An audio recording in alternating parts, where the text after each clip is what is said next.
I feel like there would be some jumping the shark music, but I don't know what it is. If I recall correctly, John, jumping the shark had something to do with Pinky Tuscadero, and I think there was music involved. How are you tonight? Pinky Tuscadero, man. Wasn't What a that true? fabulous reference, dude. That was deep. The Pinky Tuscadero reference, man. Well, there's many people in the audience who are probably going, what's this whole jump the shark thing? I mean, didn't Cullen put out a video a couple years ago when Dershowitz Right. jumped the shark? And right, so I did the didn't Dershowitz jump the shark video. But yeah, there was an episode in Happy Days. For those of you who don't know, Happy Days was the show that Ron Howard was in as a young man, and Henry Winkler. And Henry Winkler was the Fonzie. Hmm. And the show that just kind of lost everybody was the one where Fonzie jumps the shark. Well, not only that, And this was the most popular show on TV, and after that episode where it was this real elaborate thing with Fonzie water skiing, which he never did right before, and it in was his just leather like, jacket, what? It was the end water of the skiing in the show. leather jacket. Well, that's just kind of the thing. This is Fonzie jumps the shark. So Fonzie in his leather jacket jumps the shark, and it's just such an absurd, ridiculous episode. And they got a Yeah. shark out there, and it's in a thing, and Fonzie's going to jump the shark, and it's just like, huh? You guys have lost your minds? Like what? And yeah, like you said, that was the end of the series. That's the end of the Well, but then show. Howard Stern really sort of popularized this because there was some guy who had a website about jumping the shark where he was really the first guy to apply the term jumping the shark to be, to mean the thing that somebody did that basically ended their period of being cool and on their game. And after this, they were just lame. Yeah, I think it was jumptheshark.com or something like that. I Oh, think you're that might be right. And right. Howard, yeah, and Howard promoted it. And yeah. I think you're right about that. I forgot that. But I figured, gee whiz, it seemed appropriate. And the artwork on the thumbnail is spectacular. I mean, this is Thank you. this is in the realm of the John Cullen investigates. This is clearly top 10 material. I mean, I think so. the Yeah. audience is going crazy here. A lot of people are asking, what is that in Bob Malone's hand? But Oh, thank goodness he's wearing his white coat so he can take advantage of all of the bias, the Milgram bias out there, right? So Milgram bias is right. people tend to listen to you when you're wearing a white coat, Mm. right? So yeah, so he's taking advantage of it. This is great. So what Well, is that but in his hand? What did you yeah, tell it to that's stick? What is that? so. I guess this is like the shark equivalent of a horse crop. I mean, the process that's going on now is obviously everybody knows that artificial intelligence kind of like hit the world, I think, in November 2022, and some of the graphics tools have gotten pretty sophisticated. So my process now has become, we come up with an idea, then I mean, it's too complicated to go into how the artificial intelligence software works, but I sort of try to write, you have to give it text prompts. So I try to write something to get the image that I want. It takes a lot of tries and it almost never comes out exactly the way I want. So this was going to be an anime, jumping of the shark, but it kept giving me like a video game looking woman on here. So then in Photoshop with another flavor of AI, I changed the woman to a male doctor and then used my own skills to put Malone's face on there. And then this is just, I don't know what AI thinks somebody jumping a shark should be holding. I don't know how it got to that, but his arm was out. So it Shark just, crop. sometimes you get to a point where you can't convince it to do anything better and you just leave it. I like it. I think it's great. That's exciting stuff right there. So, for those of you who are not aware of what happened on Twitter this past week, and many of you may Mm. not have seen the show that we did last week, I figured let's make this a special episode because we got so much to cover. So, we're going to end up tonight, rather than going about 25 minutes, which is what we typically do, we're going to go about 45 minutes. So, it's almost going to be twice as long because there's so much to cover. So before we go to the patron only part where we're going to dig in and we're going to be listening to a whole bunch of content, which you'll see in a second what that content is. Um, we're going to spend 45 minutes together here tonight on YouTube. So this is a special episode, and I'm real happy. When we go to the patron-only portion, this is a new episode called Home Malone.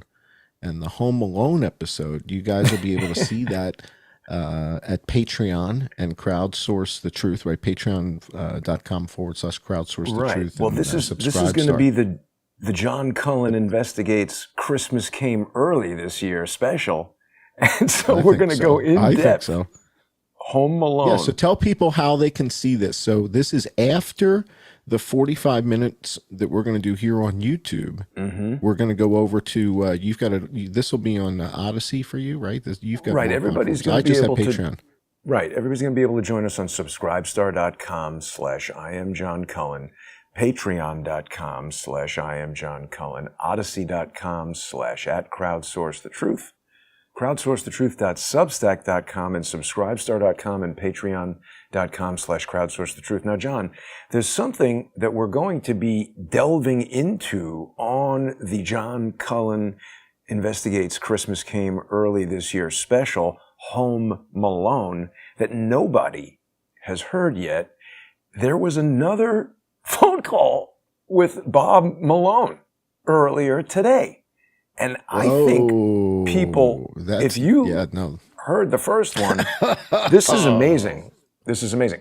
But so see, the issue is people, there's always some people who say, oh, don't put this behind a paywall. The issue is we've got psychopathic lunatics like George's malicious crazy brother, who's both stupid, mentally ill. There's a long list of things we could say about the guy, but he watches every single episode. He watches everything I do, and he's just spending all day, rather than caring for his disabled son, although he is in Florida right now. Perhaps he's lied about abandoning his disabled son to get me to say things that he would later claim were, defamatory or something like that. But I digress. The point is, if we put out this phone call with Dr. Bob, professional moron Malone, they're going to strike it here on YouTube, because even though it's legally recorded here in New York, where it's a single party consent state, it could be complained to YouTube about, and they would say, well, this is a violation of privacy, and YouTube has agreed with that in the past. So for people who want to hear that phone call and see the extended Christmas Came Early special, it's going to be Home Malone right after this on all of the sponsored channels for I Am John Cullen and Crowdsource the Truth. You are not going to want to miss this. If you like Bob Malone, you're going to be shocked. If you hate Bob Malone, you won't be surprised, but you'll still be pretty shocked to hear what a bitch he is. And I don't want to say too much more about it, but it's awesome. Well, we'll talk about it somewhat on this show. So, again, there's a bunch of people who don't know what happened this week at all.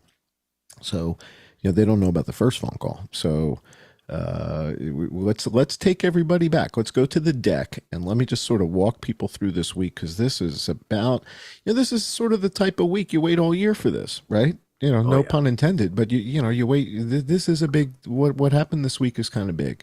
And in particular, the way it all came together is both entertaining and interesting. In other words, there's a lot more to the story here. So let's walk everybody through. We've got our deck, right? So we start out with our thumbnail, which is about as good as they get. So again, very entertaining. Right. Artificial intelligence, when it's good, and then you add your magic. All right, we're going to burn through the first 10 slides fast, because this is basically a review of what we did last week, both on the YouTube show and some of the stuff we were talking about with the patrons. So again, if you guys aren't patrons, I'm going to share with you a tiny bit of what we were doing last week and with the patrons only, because you guys aren't caught up on that. So the patrons learned a bunch of stuff last week that the YouTube audience isn't aware of. Mm-hmm. So we may show them one thing from the Who. Something has happened to Adobe Acrobat. It's so slow now. Well, that just could be the Pandora or the what's that other software? No, it's back. Pegasus. Okay, I thought it was Pegasus. Yeah, it could be that. Okay. Yeah, they're everybody's on your computer at the same time. They're like, we can't have 30 people on Jason's computer. All right, so let's go to the next slide. Let's race through this. So, top 10 things. These are sort of the things we've been talking about. I don't know if you guys had a chance to see Tucker Carlson with Grush. They did an interview a day or two ago, the UFO guy who is the whistleblower. I don't trust that guy. Well, he came on Tucker again, and they sit down and they talk, and you find out that he's autistic. Oh. And you find out all kinds of interesting things about the guy. And it's a very interesting story because it turns out that his life has been threatened. And, by who? Aliens? No, by the agencies that don't want this stuff. I don't believe that at all. Oh, okay. Well, again, watch the interview and then tell me that. Right. So I will. So yeah. So the net of this is we've been talking about, what are the big stories that the government really doesn't want people talking about, right? What do they get very bent out of shape about? And it seems like they get bent out of shape about these UFOs and aliens, and when people like him start saying, no, we've got them. We got 9 of them here, we got 14 of them over there. He tells Tucker, he says, we've got them in the double digits, meaning we've got more than 10 of these things somewhere. Not the cake ones. No. But those were delicious, by the way. Those I had a taste of that last week. They're delicious. As far as aliens go, it's the best alien cake I've had.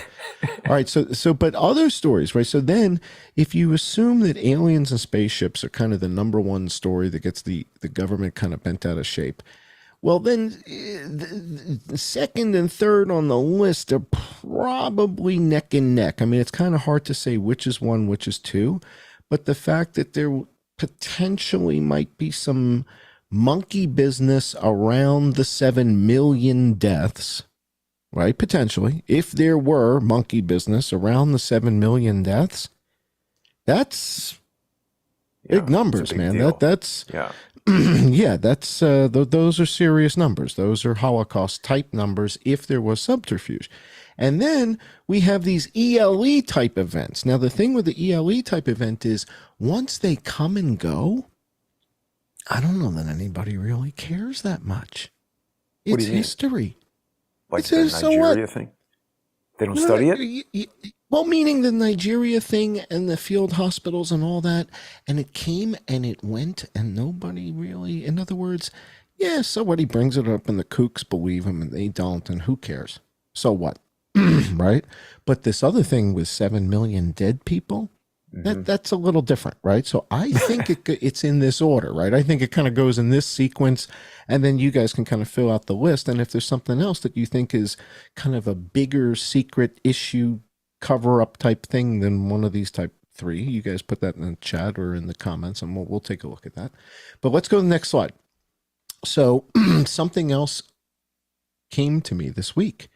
In fact, I think it was just yesterday. I was watching one of these older clips of Rochelle Walensky. And in this clip of Rochelle Walensky, she's on Good Morning America, which is ABC News. And she's talking to this woman on the left side. So Rochelle Walensky is the one on the right in the yellow. And the lady on the left is the lady from Good Morning America. And she's asking her about myocarditis. And Rochelle Walensky says, well, it's mild, and for the most part, it's self-correcting. What? And it's okay. Well, she's the expert. She's was dressed in the yellow. Impression she looks fabulous. So I had a friend no, don't worry about that part. Don't worry about that. She looks fabulous. She's in yellow. They're talking about myocarditis, whatever. She says, look, it's mild. It's happening a couple cases. It's really okay. And then she starts to go through the numbers. And we'll share this with our patrons. So when we go to the patron-only portion at Home Alone, I'll share it because I have the video clip. I don't want to spend the time on it now. But she goes through and she says, for every 1 million kids that we vaccinate, we're going to avoid this many being hospitalized, this many getting sick, this many being in the ICU, and 1 death. Yeah, I mean, those are her words. I remember her saying that and thinking, first of all, that's crazy. Second of all, how do you even know that? Well, what if it's 0.6? Right. What if it's 0.8? That would count as 1, wouldn't it? Right, 0.84. which means you really have to vaccinate 1.1 million kids to get to the one life saved. So the question then is, I didn't study bioethics, right? And this show is really entertainment, not information. So I'm just repeating what I heard her say, and she looks fabulous. I love her in yellow. It's a great look. You vaccinate 1 million kids to save one kid's life? Is this typical in the bioethics 101? Is this what they teach? Is that if you can save one kid's life, inoculating 1 million children is probably prudent? Yeah. Is that, I don't know. I haven't been to the school. I haven't taken that class. So let's skip ahead. You got anybody out there who studied bioethics? Let me know if that one in 1 million ratio, is that pretty much the standard? If we think we can save one life, we will inoculate 1 million people. That just doesn't even seem sensible at all. Oh, it could be. No. That could be like that. That's the standard. That could be the standard. I don't know, but she looks great, right? She looks great in yellow. All right, let's go to the next slide. Oh, yeah. So you can't unsee this. So I shared this with the COVID Select Committee, Speaker Mike Johnson, Jim Jordan, Nancy Mace, Marjorie Taylor Greene, Malliotakis, Ron Johnson, Byron Donalds, Rand Paul, and Tucker Carlson. Yeah. I said, you can't unsee this. But did they say anything? No, crickets. So the point here is, all this crazy, lock it down, Great Barrington Declaration, should we, shouldn't we, schools, kids, masks. Beijing doesn't have 10 debt. And we're talking about the China virus. And again, I'm as a guy with Asperger's, I just don't understand it. It's like, to me, it's like, I would think this would be relevant to the China virus, to me. Again, but that's because I'm weird, right? I was on the short bus going to school. So to me, it's no. Right, it sounds good. Did they make you wear a helmet? Right. No, my kid would be, right? My kid would be on the short bus, right? So the net of it is, how is this like not a thing if we're talking about the China virus? And it's not just Beijing, it's Hong Kong, Shanghai, it's the whole thing. Yeah. So I'm trying to share this with our representatives in Congress, thinking, well, maybe the Twitter coup is too complicated for them. So let's start with wiffle ball. Let's start with right. If you can't play hardball, let's start with the Nerf ball, right? So let's start with something nice and soft and nice and easy. Okay, there you go.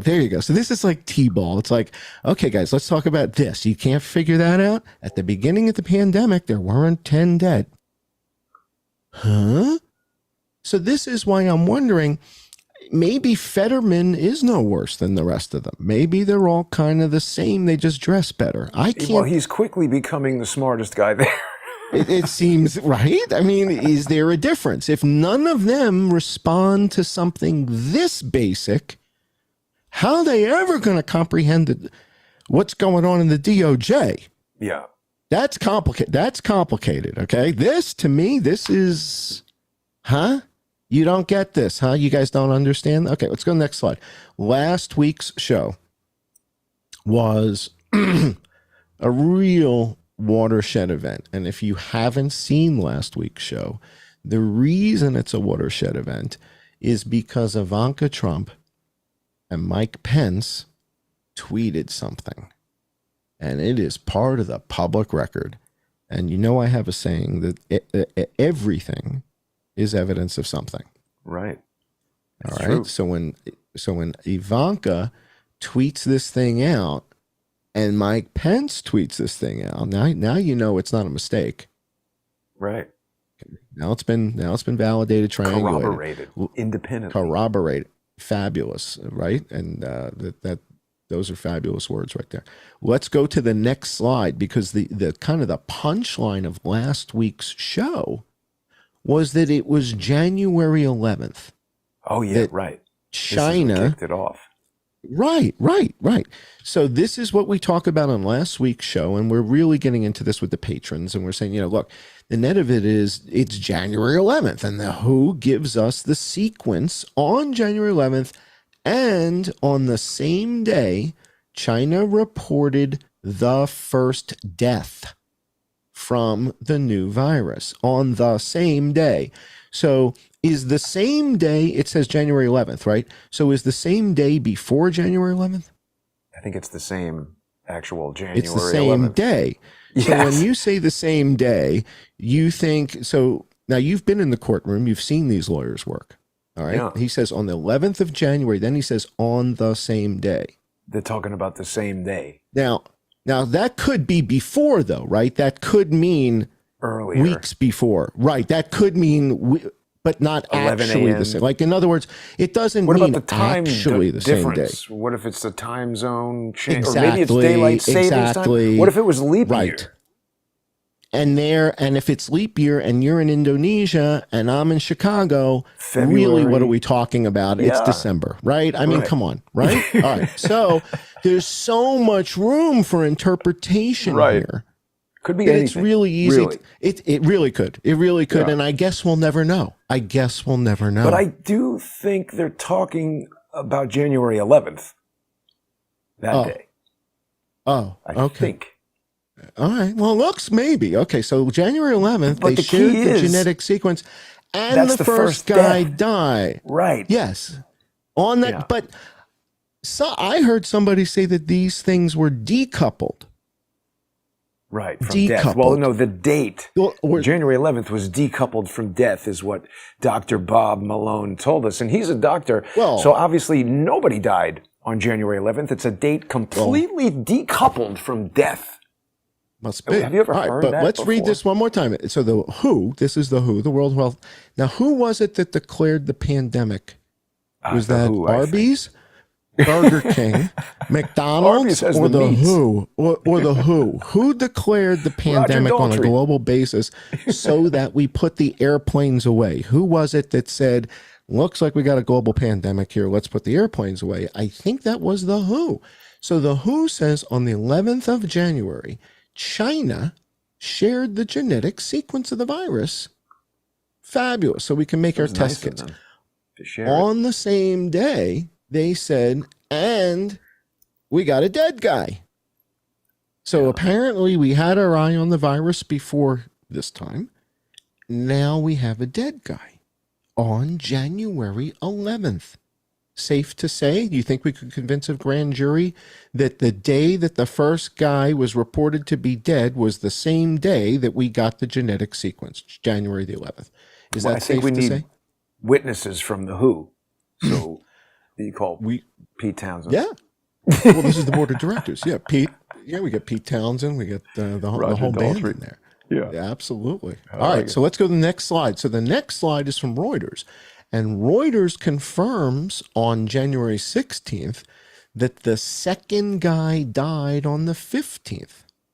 Okay, so now we got guy number one, dead guy number one in China. Okay, he dies January 11th. Second dead guy in China dies January 15th. Okay, and reported the 16th here. Right. So we got two dead guys as of January 15th, according to Reuters. Yeah, they say. All right, so this is somewhat right. So this is somewhat consistent, right? Now, if there's a first guy, John, who died, and that was 4 days prior, and then there's a second guy. If they're saying this is the second person who's died from pneumonia on the 15th, how many people would have been dead on the 14th? I think just the one. And what about the 13th? Still one. And what about the 12th? Just that one. And on the 11th? That's the day that guy died. And what about the 10th? How many guys do we have dead on the 10th? That's probably less than one, because the first guy died the next day. No guys dead. Right. So no guys dead. So it's safe to say that as of January 9th, there still was nobody dead in China. January 9th, okay? Yeah. So these are just important dates. You guys are going to mark these on your calendar. Now let's go to the next slide, because this is what we got to do with our patrons. So with our patrons, we got to hear from the guy at the WHO. Now he has a little bit of a German accent. I have this queued up in audio. So if you like, I can play the audio portion of this so that this audience can hear what the guy in Geneva at the WHO had to say. All right, so here we go. On January 9, Chinese authorities made a preliminary determination of a new coronavirus identified in a hospitalized person with pneumonia in Wuhan. 2 days later, Chinese authorities issued additional information, updating case numbers to 41 from initially 59, and reporting 1 death. Chinese authorities also shared the complete genomic sequence with WHO and with the public. Uh-huh. So it sounds to me like January 11th, the first guy dies. There's 41 cases, and we get the genetic sequence. That's what he said. Am I confused? I don't pretty know. much what he said, right? I mean, it sounded like what he said. I'm not having a flashback, right? That's pretty much what he said. All right. So we go to the next slide. So Ivanka shared this tweet, and we dug into this last week, and basically what she says is Daddy signed a deal with Moderna January 13th. Yeah. And what we explored with our patrons is, well, what the hell would you do that for if there's only one dead guy in China? You got 41 cases? Well, he was a really nice guy. And one guy's dead? And I said, well, if we have 41 cases of pneumonia in Indiana and one of the farmers dies, is anybody going to even notice? I don't know. And if something like that were to happen in Uruguay next week, are we doing all this again? Because there's 41 cases in Uruguay and one guy died. So let's sequence that guy and get that vaccine out. And here we go again. Giddy up. I mean, why not, right? Every time there's 40 something cases of something and with guys dead, we got to do this. Congo, Lesotho, weird. Guinea. We're just going to. I don't know, man. So I was grateful, though. So Ivanka tells us Daddy signs the thing on the 13th. And on the next slide, Mike Pence tells us same thing. January 13th, the president does a deal with Moderna to get you guys vaccines. But he doesn't mention COVID. Man, that's a little weird. Why didn't you mention COVID, Mike? Is this like a God thing? Are you trying not to lie in the eyes of God, Mike? So we explored that a little bit. Why did Mike leave out the term COVID, SARS-CoV-2, C19? No reference to it. It's just 95% effective. Against the American people. It's incredibly, you want to talk about effective. It's so effective, I don't even have to name the virus. That's how effective this thing is. Okay, next slide. So I post these tweets. I start putting stuff out there saying, why did the president sign a deal with Moderna that Mike Pence is blabbing about on January 13th if there's one guy dead? And I start putting this stuff out there, and I put another one out with the Ivanka tweet, and I'm putting this stuff out, people responding, everybody's looking at this. This is great. And then I'll tell you what, something after the show last week hit me. After last week's show, go to the slide with the picture of Trump. It hits me. Oh, yeah. I saw this tweet. Show. Yeah. After the show, I'm like, oh, my God. I am such an idiot. I am such an idiot. I feel so stupid. In other words, when I first realized this, right, I felt like a moron. It's like, this took me 3.5 years to figure this out. Yeah, but nobody else did. Well, that's the only comforting part is that I've lapped the field by so much that nobody's even close. So but it's still pretty embarrassing that I missed this for so long. It's so simple. Well, when I realize what I'm about to share with you guys, and I'll see how much I can say here and how much I can say with the patrons. I don't think you should say this because this is going to be something that... I'm not saying much. All I'm going to do is just point to different milestones that everybody knows are parts of history. So I took a different perspective. And the different perspective that I realized after the show, you know how I've been comparing the COVID deaths and the deaths from the number one comorbidity, right? And I've been comparing those two death categories.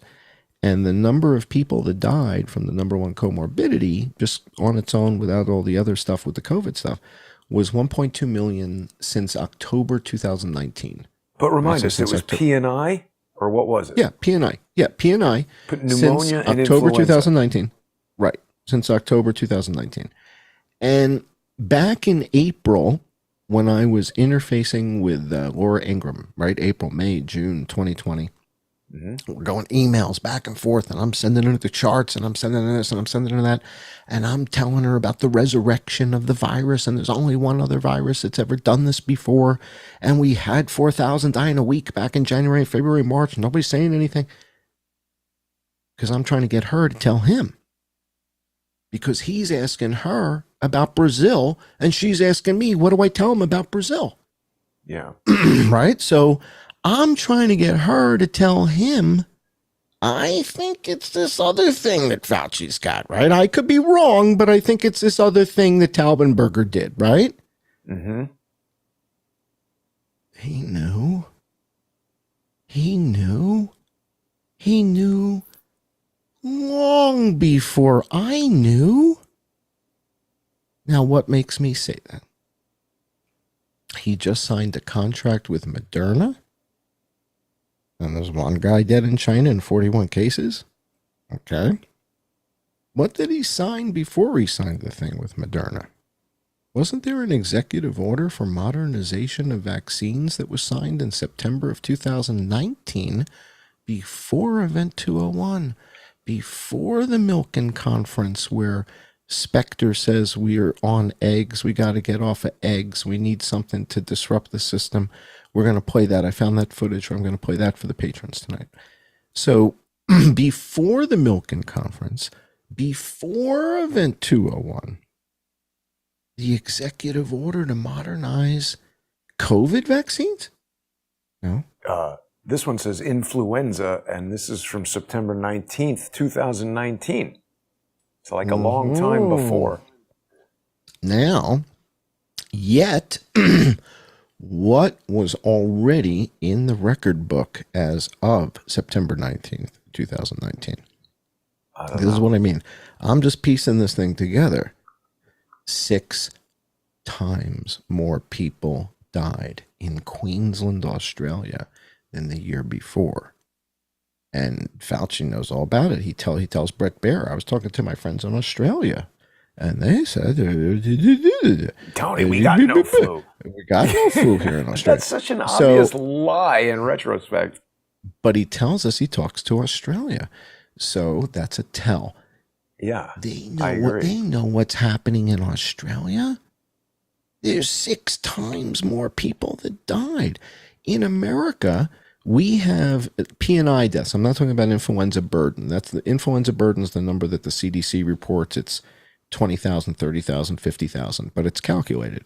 I'm talking about just raw P&I figures are almost 200,000 each year, like 180, 185, 200,000 raw P&I, not influenza burden. It's a different measurement. If we had 6 times that die, like Queensland, we go from 200,000 to 1.2 million per season. That's what they were faced. That's what they were faced with. And the aha moment I had after last week's show was I realized that the 1.2 million deaths that we had on the blue chart, you know how I say that you can't hide the green pandemic without the blue pandemic? The 1.2 million deaths.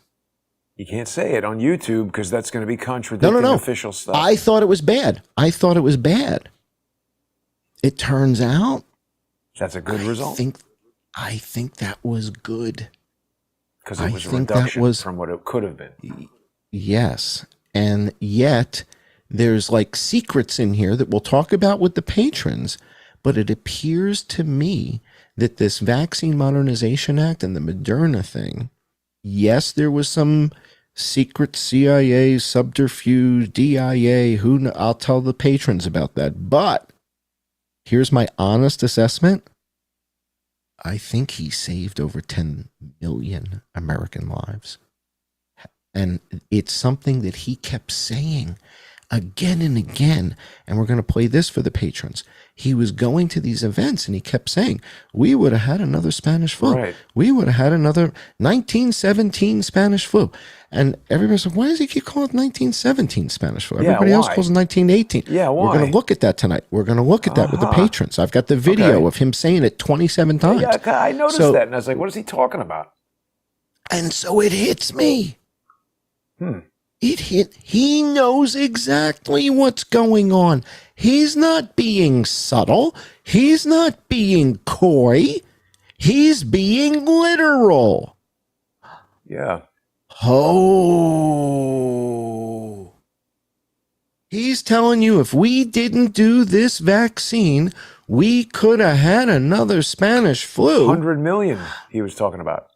Globally, potentially. I mean, it happened back then when we didn't have this many people. Right. So I had to recalibrate all my thinking as to, whoa. He was already in countermeasure mode with that executive order in September of 2019. And I don't know if Ivanka knows the story. I don't know if she's been read in. I don't know if she knows the real story here or not. She may, by the way, she was poking around my Twitter page. So she may be calling Daddy and go, Daddy, why the hell were you signing the Moderna contract if there's one guy dead in China? Is this guy on Twitter for real or what? Right? So she's looking at this stuff and going, well, Daddy, why did you sign the contract if there's only one dead guy? What? I don't know if she knows the real program story here. So let's jump ahead to the next slide, because now we're getting into the fun stuff where the whole week goes to kookiness. So we've used this thing before. Don't use the word. Don't give it away. But I posted this on Twitter again. And the idea here is that there's a number of people who haven't seen this. And the point is, it's a test of your perception. I said, how many times do you get? 96% of the people get this wrong. And so I want to see how many people are in this top 4%. And we don't run the video or anything. Let's jump ahead to the next thing, because the point is, if you're not looking for something, you're probably not going to find it. Right? If you're not looking for motorcyclists in your blind spot, you're going to not see them and you're going to hit them and kill them. That's pretty much what happens. So I start posting stuff on the internet, on Twitter, saying, so basically I'm summarizing what we learned in last week's show. China identifies the virus. It kills one man in China, right? We got one dead guy in Wuhan.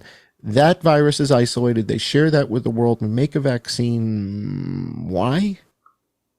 What was it about these 40 cases that was so remarkable that everybody at the WHO was freaking out? Was it? Wait a second. Hemorrhage? Yeah.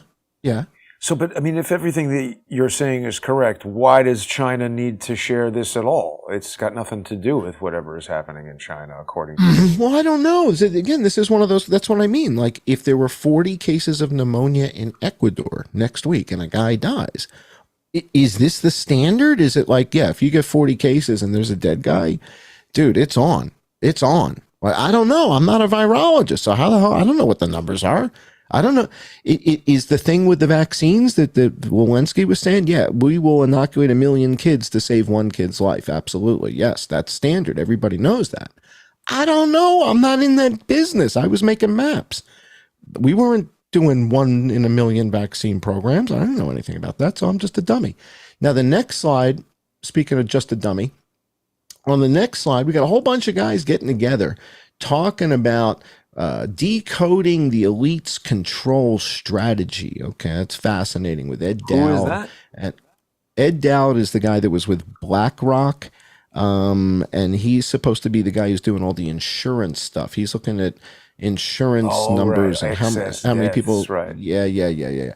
And then you got this Chris Martenson guy. I don't know who Peter St. Ongi is, and Brett Weinstein, who follows me, is a smart guy. So I just posted these guys. I say, hey guys, this may be relevant, maybe not. Maybe it's old news. I don't know.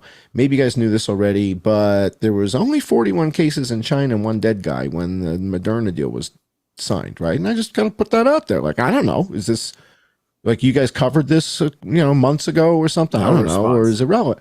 No response. Yeah. And then something weird happened. JJ Cooey, Dr. JJ Cooey, John Cooey, who has been a guest on the show and was introduced to me. Well, slow down. He was introduced to me by Steve Kirsch. And after I had Steve Kirsch on the show, Steve said, I'm going to put you in touch with JJ Cooey and ask you to show him what you showed me, and I want to get his feedback. So JJ Cooey puts together a group of guys, I don't know, 4, 5, 6 guys on Zoom. We do a private session. I show everybody my stuff, and then I invited JJ to come on the show. And JJ came on the show and was a guest of ours on the show. And we did a show together with JJ, and we shared a bunch of stuff with him. So after he's a guest on the show and you're telling everybody in the audience how they can support JJ at his website and how they can support his work because he lost his job, and you're telling everybody how they can go to his PayPal and they can support him here. Did and I they do can that? send Probably, right? Oh, hell yeah, you did. Of course you did. You're always gracious like that. So you're telling everybody how they can support JJ Cooey. And then he puts this post up and says, this is an old, obvious 2020 question you just stumbled on? But he Really? says it like this because he talks like he's got gravel in his throat. Yeah, really? This is your shtick? Now I know you are a meddler. Yeah, what a dick. I mean, this guy is such a piece of shit. Thanks for the belly laughs. And he copies Emma Woodhouse, which is Jessica. So this is a researcher who's been documenting the New York cases. And I said, well, yeah, there was an outbreak of influenza right before she blocks me. So when I shared the data that addresses her whole hypothesis and says, well, yeah, it's influenza, she blocks me. So I'm blocked by her. Nick Hudson is the guy who's the head of that panda group that invited me to speak to 40 people. Nick is the only guy that seems to get me and understands that what I'm saying, although it's not comfortable and although it's not popular with his group, most of the people in Nick's group don't like me. But I thought they kicked JJ out of that panda thing.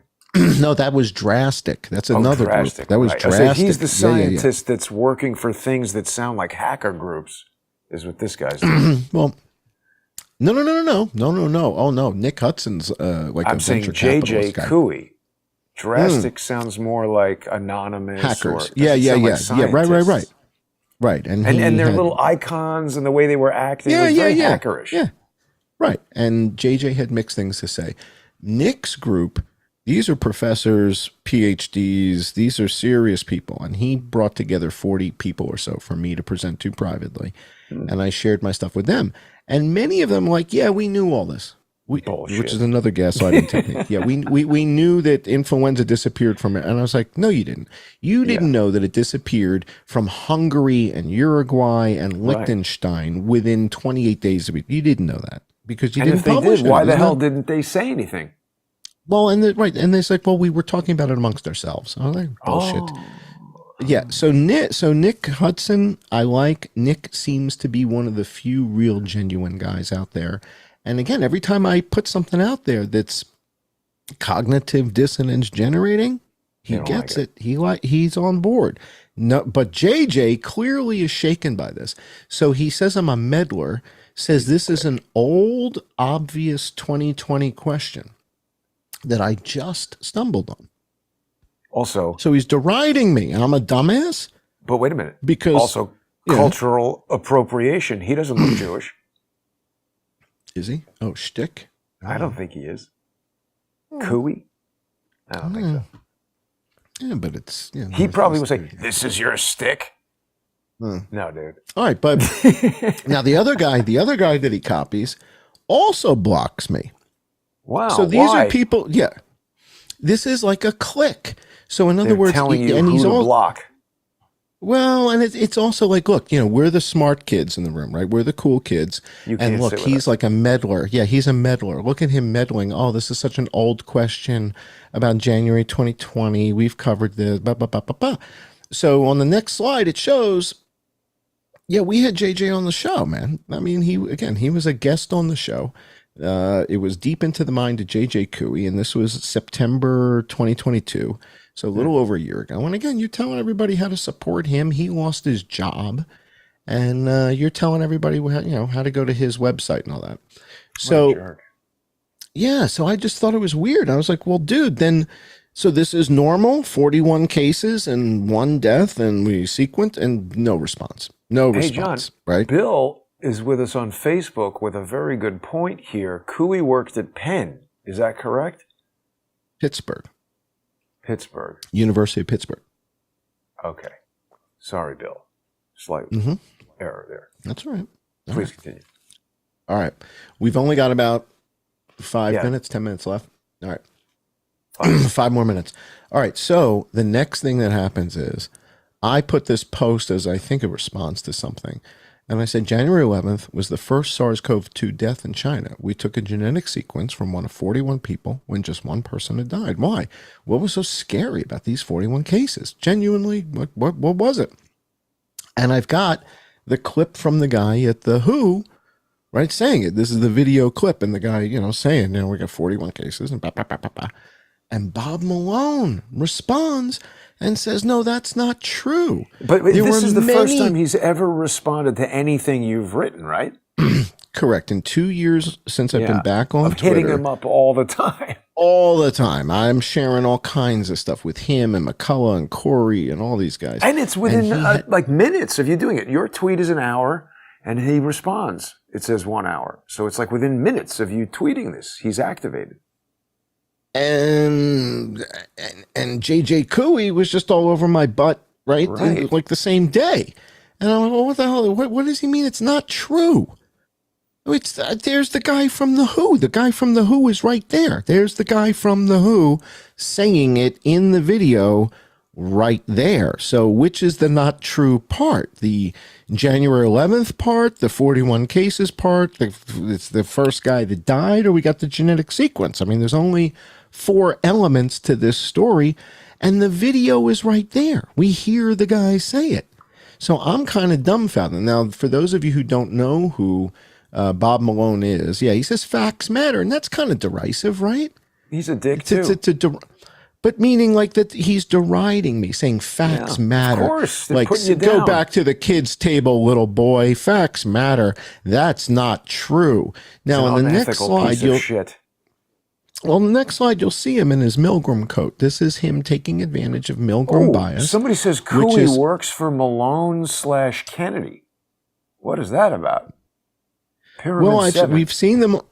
We've seen them on the same interviews together. So we saw Bobby Kennedy Jr. with Malone, J.J. Couey, and Merle Nass talking about influenza. Yeah. So we've seen them together. So I don't know if he's getting paid or what the story is. But it concerns me because I think JJ's interpretation of the pandemic, he says that there was no pandemic. And I'm like, I'm the conspiracy theorist, the guy with the outfit and the glasses and the hat. I'm the one citing the WHO, and the scientists are telling me the WHO is full of shit. Those were Bob Malone's exact words. The WHO is full of shit. Yeah. You guys are going to get to hear that when we go to the patron-only show, because after Bob Malone posts this tweet, go to the next page right after that. So he posts the tweet, not true, many deaths, facts matter, right? Go 2 more tweets after that. I'm like, dude, it's the WHO. It's the guy from the WHO. He goes, and you believe the WHO? And I'm going, whoa. What kind of gaslighting? I'm citing the WHO, and the biggest name in COVID is telling me you believe the WHO? I'm like, dude, this is the biggest gaslight I think I've ever seen. Wait, let's clarify for people, because it's not a matter of believing the WHO. It's a matter of saying, look, this is what we're being publicly told was the motivation for all of the stuff we've been through. So let's audit this. And you're saying, if this is what all this public policy was based on, what the hell is the logic here? Correct. And he's saying, you believe the WHO. Then he comes back again. Do you remember when you did that interview? You called up Sasha Vinman, and he says, okay, one more question. And I was like, what? dude, you're supposed to hang up the phone now. And he's like, okay, one more question, Jason. Okay, I've got time for one more question. And he says it like 2 or 3 times. I was hysterical. Bob Malone comes back again on the next slide, comes back for more. And he says RFK Jr. thinks differently. What is he, tag teaming with Bobby now? No, thank you. There were, oh, right, he didn't put his @ sign. RFK Jr. thinks differently. No, thank you. There were numerous deaths in Wuhan prior to that date, including the dentist whistleblower. And I said, was confused by that. I was like, maybe he knows something. Li Wenliang is an ophthalmologist, not a dentist, and he died on February 6th. Is that after January 11th? Right. So maybe Bobby's wrong about something, and I'm just going to keep embarrassing you until you come on the show as a guest. And he blocked me. So when you guys come on the patron-only show, guess what you're going to get to hear? The tag team. What happens next? It's so fun. Jason picks up the phone, and Jason, look at this one. He says, here's an example of truth. So basically he's rubbing my nose in this now and saying, he's saying this I didn't know all this. I didn't see all this. Yeah, wow. So I'm telling you, see, she was a bitch to me on the phone as well years ago when I thought she was good and he likes her. Now she tied in with the family. What's her last name? Whitney what? Whitney Webb. But I don't think she's related to George Webb. I don't know. It's fascinating though. It's an interesting name. Makes it easy. Well, then he blocks me. And so the slide after this where he blocks, this is where we're going to go over to our patron only show. And what you guys are going to get to hear, go to the next slide, is Jason picks up the phone, next one after that, and calls Bob Malone and records the call. So we've got the call. So we're going to play this for our patrons, and you get to hear the interaction where Jason says, hey, wait a second. You said that facts matter and that this wasn't true. So we're going to play this, and you're going to hear Bob Malone say verbatim, the WHO is full of shit. So all of a sudden, the tables are turned. He's now the conspiracy theorist. I'm the one citing the WHO, Johns Hopkins, the CDC, and he and J.J. Couey, the scientists, are the ones saying, no, they're all full of shit. Isn't that bizarre? The guy who looks like the conspiracy theorist, the guy who everybody treats like the conspiracy theorist, is the guy citing the WHO and Johns Hopkins and the CDC. And the number one name in the world in mRNA technology today says the WHO is full of shit. I find that fascinating. To me, it's like the tables have turned now. He's telling me that, and he says on the call that he and Bobby Kennedy think the thing started at the Wuhan games. But it's like, whoa, welcome to our world. Yeah. The way he said that, Bobby Kennedy thinks this, it's like, isn't that a little bit like my dad can beat up your dad? Okay. Yeah, exactly. Yeah, exactly. And then one other important thing, Champ's Vision is with us here on YouTube and points out that Dr. Jane Ruby is in a beef with Malone. But actually, what's funny is during the call, he's like, first of all, he answers, doesn't answer, then calls back, then tells me he can't talk. So why the hell did you call me back, stupid? But anyway, he says he's going into court, and I have communicated with Dr. Jane Ruby. He was going into court to lose to her, which he did. $25 million defamation lawsuit. So he was suing her. Yeah, but no, she doesn't have to pay that. And no. I think. No, I know. I have to check. But that's how much he wanted. He might be hit with the fees for her legal stuff. So he might have to pay her, which would be good. But he was going after her for $25 million lawsuit. So the whole reason I had come into contact with Dr. Bob was because I saw this lawsuit with Jane Ruby, and there's somebody else whose name I can't remember, either in that same lawsuit, another doctor and his wife, and Biss was the lawyer. So I called Malone because I thought he's a doctor, and I see him with Robert Kennedy. I figure he's a legit, reasonable, yeah. right? So I called him to warn him about this and say, look at all this. He's losing his license. He's suing CNN over here, blah, blah, blah. You could get into trouble.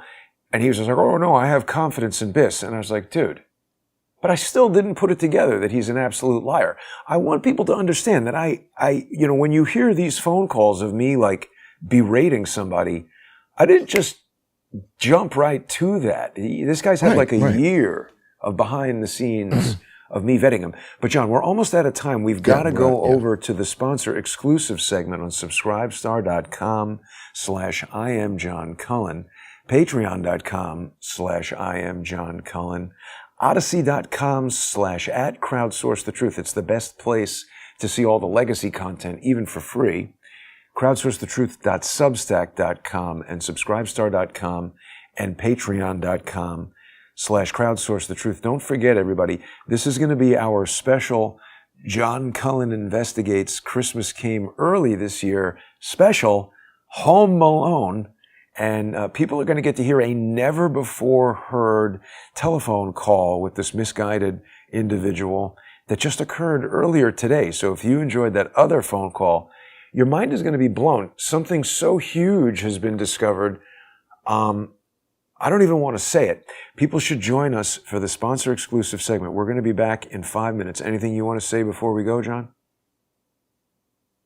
I think, again, it's sad because it would have been great if his reaction was, well, that's pretty remarkable, right? That's worth investigating further. Yeah, I'd love to talk about that and come on the show. And Jason, I'm grateful to you for reaching out to me to try and help me on a legal matter that you really didn't need to reach out. I was very generous. Yeah, I'd love to come on the show and figure out what these dates are all about. Because if that's true and the WHO is saying that, but that wasn't his reaction. And the fact that JJ comes out swinging and calls me a meddler and it's a grift or whatever, something's up. And then amazing Polly comes out of the woodwork and she starts swinging. Right. Yeah, dude, it's like, what do they say? When you're over the target, that's when you take fire. Isn't that what they say? When you're over the target. Flak over the target. That's when you start taking fire. I did not call Bob Malone to give him any legal advice or any legal help at all. I am not a lawyer. I'm not qualified to give anybody legal advice. I just called to give him jerk advice about the jerk he was dealing with. But we'll be right back. Join us for the sponsor exclusive Home Malone Christmas Came Early special. You're going to love this. We'll be right back. Thanks to all the sponsors and thanks to everybody for watching. Stay with us.